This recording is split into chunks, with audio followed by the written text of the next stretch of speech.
സംസ്ഥാന സർക്കാരിനെ സംശയത്തിന് നിഴലാക്കിയാണ് ചക്കിട്ടപ്പാറയിലെ വിവാദ ഖനന പദ്ധതി വീണ്ടും സജീവമാകുന്നത്. പദ്ധതിയുടെ പരിഗണനാ വിഷയങ്ങൾ തയ്യാറാക്കുന്നതിന് അനുമതി തേടിക്കൊണ്ട് കർണാടകയിലെ MSPL കമ്പനി കഴിഞ്ഞ വർഷം അവസാനം വീണ്ടും പരിസ്ഥിതി മന്ത്രാലയത്തെ സമീപിക്കുകയായിരുന്നു. ആലംപാറയിലെ 406.45 ഹെക്ടർ ഭൂമിയിൽ ഇരുമ്പയർ ഖനനത്തിനായി കമ്പനിക്ക് നൽകിയ NOC വിവാദങ്ങളെ തുടർന്ന് റദ്ദാക്കുന്നതായി 2013 ഡിസംബറിൽ സർക്കാർ വ്യക്തമാക്കിയിരുന്നു. സംസ്ഥാനത്തിന്റെ NOC ഇല്ലാതെ അപേക്ഷയുമായി കമ്പനിക്ക് കേന്ദ്ര പരിസ്ഥിതി മന്ത്രാലയത്തെ സമീപിക്കാനാകില്ല.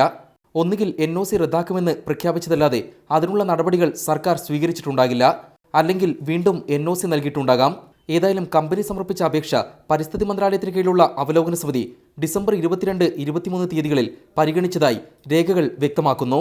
പരിഗണനാ വിഷയങ്ങൾ തയ്യാറാക്കുന്നതിന് അനുമതി നൽകിയോ എന്നത് സംബന്ധിച്ച തീരുമാനം ഇതുവരെയും സമിതി പുറത്തുവിട്ടിട്ടില്ല.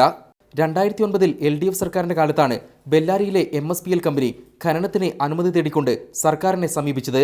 അന്ന് ജിയോളജി വകുപ്പ് NOC നൽകി. 2013 പരിസ്ഥിതി വകുപ്പും അനുമതി നൽകിയതോടെയാണ് നടപടികൾ വിവാദമായത്. വ്യവസായ മന്ത്രിയായിരുന്ന ഇളമരം കരീം പദ്ധതിക്കായി കോഴ വാങ്ങിയെന്നായിരുന്നു ആരോപണം. തൊട്ടുപിന്നാലെ മാവൂർ, കാക്കൂർ, ചക്കിട്ടപ്പാറ എന്നിവിടങ്ങളിൽ ഖനനത്തിനുള്ള അനുമതി മന്ത്രിസഭായോഗം റദ്ദാക്കി. കസ്തൂരിരംഗൻ സമിതിയുടെ ശുപാർശകൾ നിലനിൽക്കുന്നതിനാൽ ഖനനത്തിന് അനുമതി നൽകാനാകില്ലെന്നായിരുന്നു അന്ന് സർക്കാർ നിലപാട്. യമുണ്ണി കൃഷ്ണൻ, റിപ്പോർട്ടർ, ദില്ലി.